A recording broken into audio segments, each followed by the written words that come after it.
meu Rei. Aleluia, igreja. Aleluia, aleluia.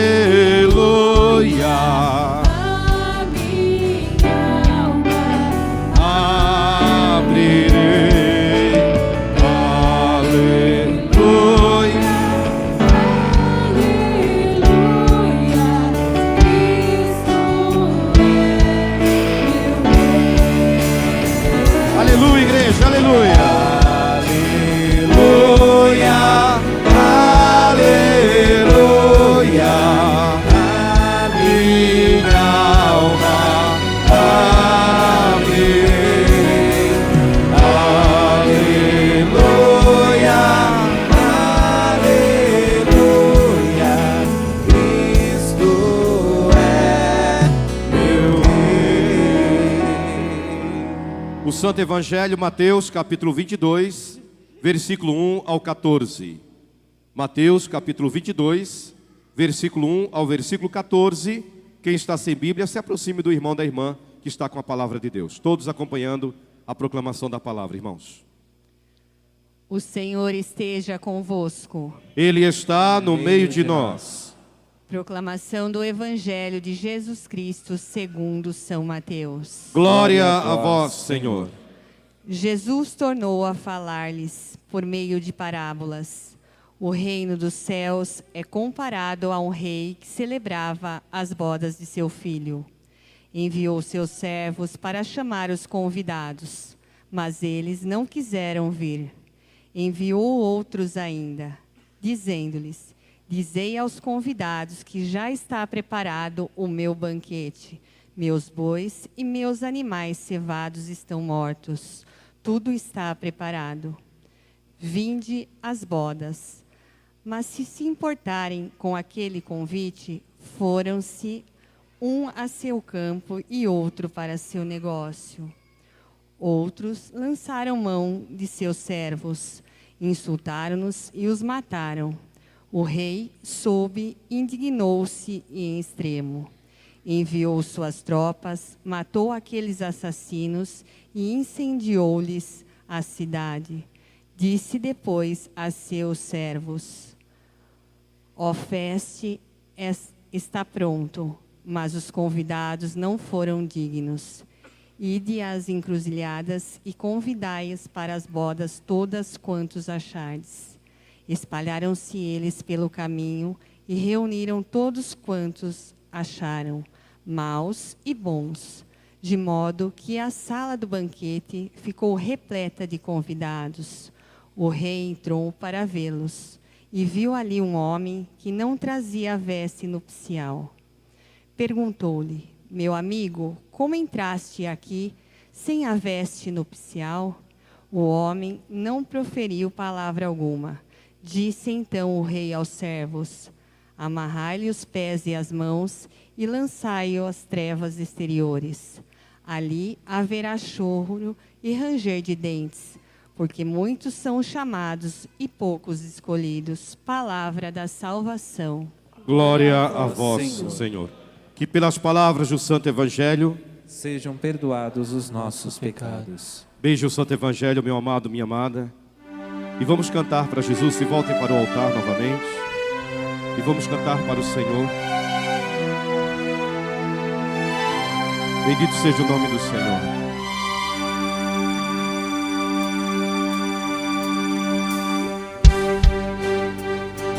Com alegria cantemos.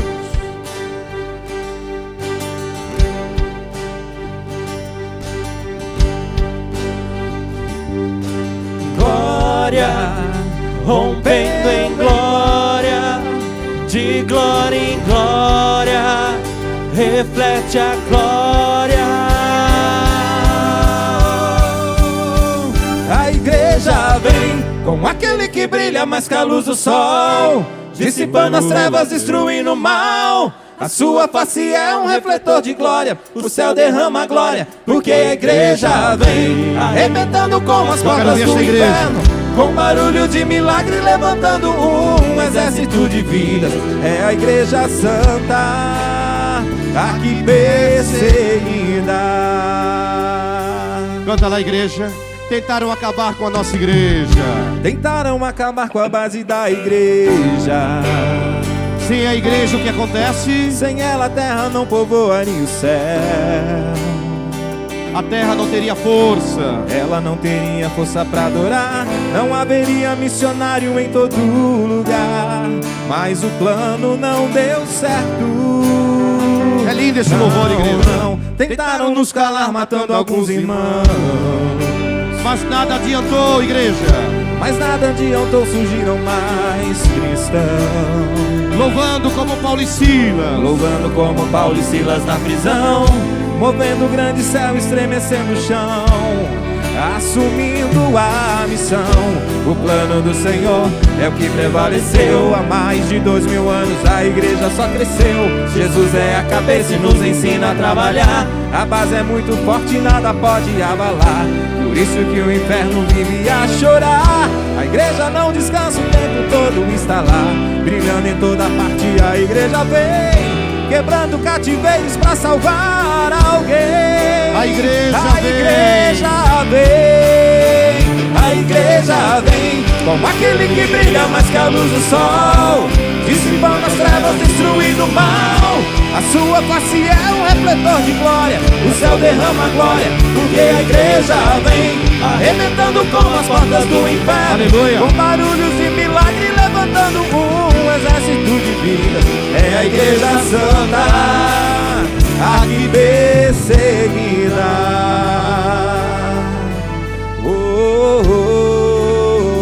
Quem é a igreja? Quem é a igreja? O plano do Diga, Senhor eu sou a igreja. é o que prevaleceu. Há mais de 2000 anos a igreja só cresceu. Jesus é a cabeça e nos ensina a trabalhar. A base é muito forte e nada pode abalar. Aleluia. Por isso que o inferno vive a chorar. A igreja não descansa, o tempo todo está lá. Brilhando em toda parte a igreja vem. Quebrando cativeiros pra salvar alguém. A igreja vem. A igreja vem. A igreja vem como aquele que brilha mais que a luz do sol, dissipando as trevas, destruindo o mal. A sua face é um refletor de glória. O céu derrama glória, porque a igreja vem arrebentando como as portas do inferno. Com barulho de milagre, levantando um exército de vidas. É a igreja santa, aqui perseguida. O noivo vem aí. O noivo vem aí. Ele está se preparando para cantar no coral junto com os anjos.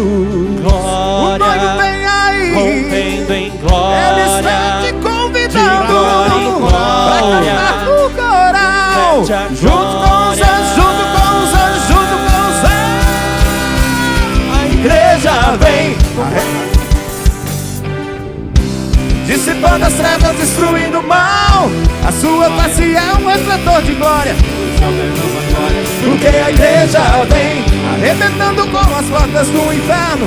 Com barulho de milagre, levantando um exército de vidas. É a igreja santa, Aqui perseguida, igreja. A igreja vem com aquele que brilha mais que a luz do sol, dissipando as trevas, destruindo o mal.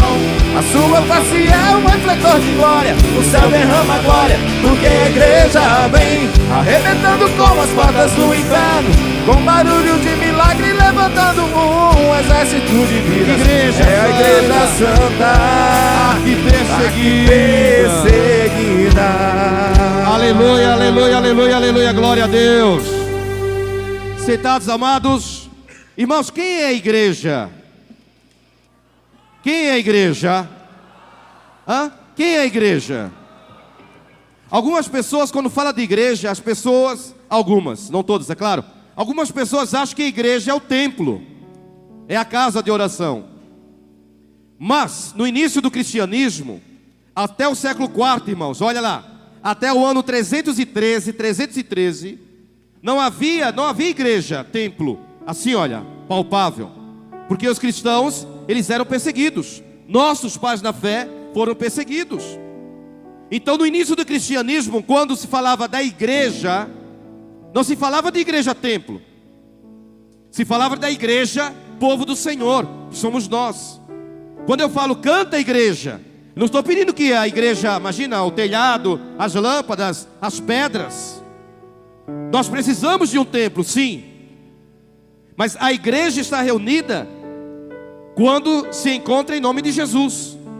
Quando você na sua casa faz uma oração com a sua família, e Jesus diz, quando 2 ou mais estiverem reunidos em meu nome, eu estarei no meio deles.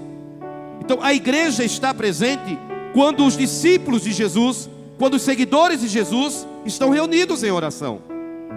Então a igreja pode ser a sua casa. Aliás, a igreja deve ser também a sua casa. A igreja deve ser o seu local de trabalho. Por que não? Na hora do almoço, tem uma hora de almoço. Ninguém leva uma hora inteira almoçando, né? Os médicos dizem que nós devemos dar 32 mastigadas, né? 32. Se você for uma hora de almoço, você vai dar 5.345 mastigadas. Por que não? Na hora do almoço, almoça e chama os irmãos, os amigos, companheiros de trabalho para um momento de oração, um momento de leitura da Bíblia. Por que não? Por que não? Fazer um grupo de oração no seu trabalho, na sua loja. Ou a hora do almoço, a hora é sua. Você faz dele o que você quiser. Pelo menos é lei. Então por que não a igreja se reunir lá na sua loja? Por que não a igreja se reunir lá no seu trabalho, lá na sua empresa? E você, como funcionário empregado, você também convidar os irmãos. Uma leitura bíblica. Por que não meditar o evangelho do dia? Todo dia a igreja nos dá o evangelho do dia. Por que não? Meditar na palavra do Senhor. Seja 5, 10, 15 minutos. É um grupo de oração, irmãos. É o suficiente para orar. Então quando nós falamos que a igreja vem, a igreja somos nós. Quando a Eucaristia termina, quando a missa termina e que você sai para aquela porta ali, é a igreja que está saindo. A igreja viva. A igreja templo permanece. A igreja viva está saindo para a missão, como nós cantamos agora. Ide pelo mundo, disse Jesus.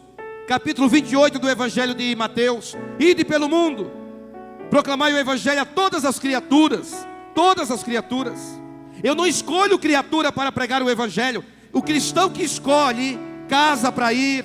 Nessa casa eu vou, nessa casa eu não vou. A este irmão eu proclamo, a este irmão eu não proclamo. Está errado, está errada. Jesus, ele diz claramente em Mateus 28: ide pelo mundo inteiro e pregai o Evangelho a toda criatura. Aquela pessoa que Deus coloca na minha vida e na sua vida, que você nem esperava, que Deus colocou aquela pessoa na sua vida. Nada é por acaso, irmãos. Tudo tem um propósito de Deus na minha vida e na sua. Mesmo que naquele momento eu não compreenda, você não compreenda, Deus tem um propósito na minha vida e na sua. Nada é em vão, nada é coincidência, nada é destino. Tudo é providência do Senhor. Quando Deus coloca aquela pessoa na minha vida, Deus, foi Ele que conduziu aquela pessoa até a minha vida e a sua vida. Por quê? Porque é necessário, como igreja viva que somos, proclamar o Evangelho. E o que é a proclamação do Evangelho? Algumas pessoas dizem assim, já vi cristãos falando assim: não, eu não falo porque eu não fiz teologia, eu não fiz curso bíblico. Irmãos, pregar o Evangelho, o centro do Evangelho está aqui, nessa frase. Presta atenção, igreja. Olha lá, igreja. Não estou falando de igreja templo. A igreja templo não tem como me ouvir, porque pedras não falam, pedras não ouvem, pedras não têm sentimentos. A igreja viva somos nós. O reverendo, mas o que é proclamar o Evangelho? É ler um trecho do Evangelho para a pessoa, é isso? Se você tem a oportunidade, claro, seria maravilhoso. Mas nem sempre nós temos a oportunidade de ler o Evangelho. Nem sempre nós temos a Bíblia nas mãos. Às vezes você está do lado, está no ônibus, e tem uma pessoa do seu lado, está num sofrimento tremendo, pensando até em suicídio, pensando até em se matar. Como é que o cristão vê uma pessoa nessa situação e não fala nada, e vai embora, e não anuncia o Evangelho? E o que é anunciar o Evangelho? Presta atenção, igreja. João capítulo 3, versículo 16. Porque Deus, diz a Bíblia, amou o mundo de tal maneira, Deus amou o mundo de tal maneira, que deu seu Filho unigênito, seu único Filho, para que todo que nele crê não pereça, mas têm a vida eterna. Aqui está o centro do Evangelho, o coração do Evangelho.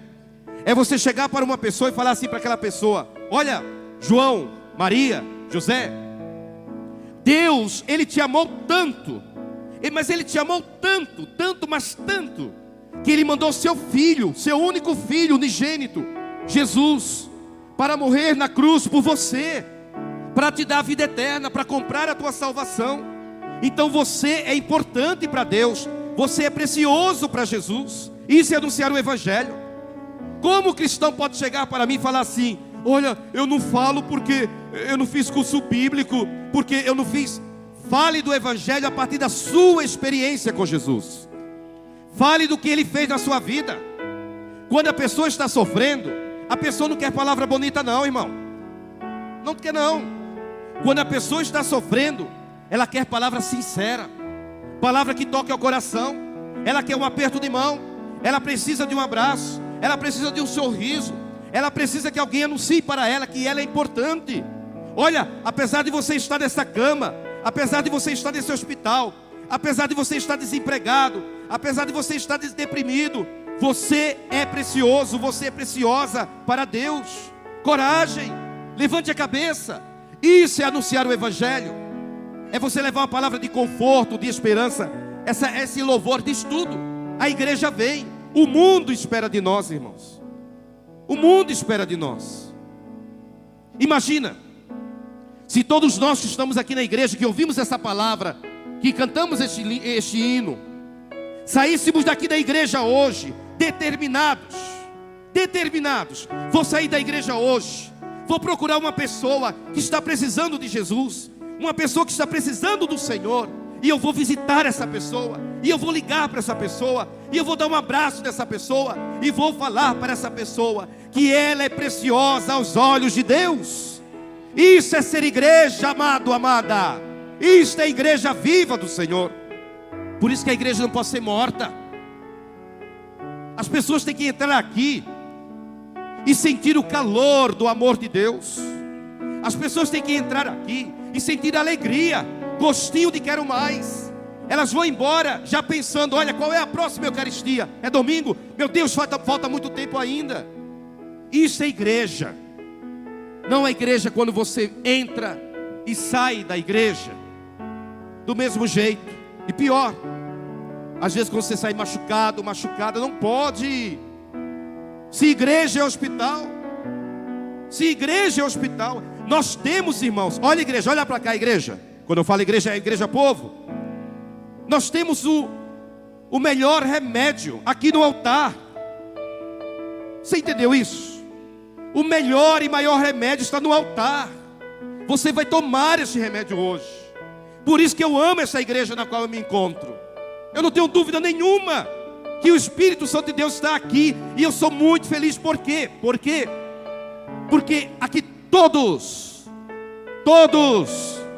podem tomar deste remédio que cura, que salva, que liberta, que é Jesus de Nazaré na Eucaristia. Você entendeu isso, irmão? Por isso que eu não posso. Imagina uma pessoa está doente, e eu falo para a pessoa: você está doente, o remédio está aqui, este é o remédio, tá? Você está doente, você precisa deste remédio para ser curado, para ser liberto, mas eu não vou deixar você tomar. Isso é absurdo, irmãos. Por quê? Porque aquela pessoa está doente, e cada vez mais ela vai ficar mais doente. A Eucaristia, Jesus, no seu corpo e no seu sangue no altar, é o remédio. Na palavra, na Bíblia. Por isso que eu não posso. É questão de consciência. Eu não posso falar para a pessoa: não receba Jesus. Porque se eu não deixo a pessoa comungar, eu estou tirando dela o remédio para curar, para libertar, para restaurar aquela pessoa. Entendem? A igreja tem que ser igreja viva, alegre. Parece que a única pessoa que é alegre aqui é a irmã Adelaide. Só ela fala amém. Ninguém fala amém. Olha isso, irmã, faz isso, irmã. Ainda continua sendo a mais alegre, porque as outras têm tchum. Tem que ser na manivela, Jesus. Amém, irmã. Glória a Jesus. O evangelho de hoje, Jesus conta uma história. Preste atenção. Jesus, ele conta uma parábola, uma história. Ele diz que o reino dos céus é semelhante a um rei que celebrou as bodas do seu filho, o casamento. Bodas é casamento. E ele convidou, fez um grande banquete, a mesa já estava pronta. Chegou a hora do casamento, chegou a hora da festa. O rei ficou esperando. Cadê os convidados? A mesa já está pronta, o noivo já está ali. Cadê os convidados? Onde estão os convidados? Chegou o momento que o rei ficou muito triste, decepcionado, e ele disse assim: essas pessoas que foram os primeiros convidados, não quero mais, não quero mais, não quero. Falou para os seus servos: vocês vão fazer o seguinte, porque a mesa já está pronta, a ceia já está pronta. Vocês vão fazer o seguinte: vocês vão sair pelas praças, pelas ruas, e vão convidar a todos, bons e maus, todos. Chamem, convidem, para que eles venham à festa do filho do rei, do príncipe, casamento. Vieram todos, coxos, aleijados, paralíticos, leprosos, cegos, mudos, surdos. Vieram todos. Quando eles estavam na festa, eles perceberam que um deles estava sem a roupa de casamento, a roupa de festa. Você não vai para o casamento de qualquer jeito, não é? No dia do casamento, você se arruma melhor, não é verdade? Fica mais bonito, mais bonita até. Amém? Claro, né, irmã? Não fica mais bonita, irmã? Ah, não fica mais bonita? Quando a irmã vai para o casamento, não fica mais bonita? Faz uma chapinha, puxa daqui, puxa dali, sapatinho caindo assim, vai lá e segura e puxa aqui, né? Deus abençoe. Irmãos, tem que ter uma roupa bonita, tem que ter uma roupa própria para o casamento. A Bíblia diz que um deles não tinha roupa própria do casamento. Tira daqui, joga fora, ele não está preparado. E jogaram aquele homem, aquele convidado, para fora da festa. E as portas foram fechadas. Explicando o evangelho: o rei é Deus. O filho deste rei é Jesus de Nazaré. É ele o filho. O filho, Jesus, o filho de Deus, vai realizar um casamento com o seu povo. O povo que foi convidado primeiro para esta festa de casamento foi o povo judeu. Mas o povo judeu não aceitou Jesus como Salvador, como Senhor. Até hoje, embora eu ame muito o povo judeu, porque é o povo da primeira aliança, o povo de Abraão, mas até hoje o povo judeu ainda está esperando a vinda do Salvador. O que Deus fez? Já que eles não querem vir, saiam pelo mundo, pelas praças, pelas esquinas, e chamem a todos. E todos vieram para a festa. Somos nós, irmãos. Nós somos os segundos convidados. Nós somos. Porém, para participar da festa de casamento do Filho de Deus com o seu povo, que somos nós, é necessário que você troque de roupa. É necessário que você coloque uma roupa diferente, a veste da imortalidade.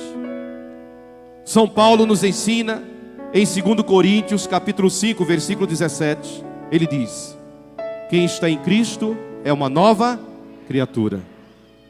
Você só entra na festa do banquete do reino se você for uma nova criatura.